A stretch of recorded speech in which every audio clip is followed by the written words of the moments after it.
আসসালামু আলাইকুম এভরিওয়ান, দেখতে পাচ্ছেন একটা বারান্দায় ডিজাইনের কাজ করা হচ্ছে।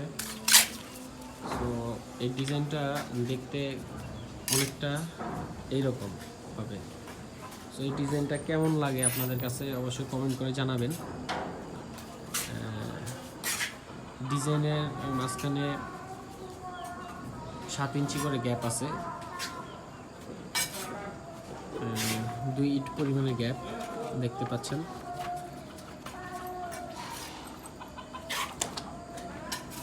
আর এটার উপরে স্ল্যাব হবে, ফল স্ল্যাব। এটার উপরে আবার গাঁথনি হয়ে যাবে। আর এই যে এখানে যেই 1 ফিটের মতো একটা দেখতেছেন, ওয়াল দেখতেছেন, এটার উপরে আবার গ্লাস হবে। আর এখান থেকে সুইমিং পুলটা খুব সুন্দর দেখা যায়। আর এই যে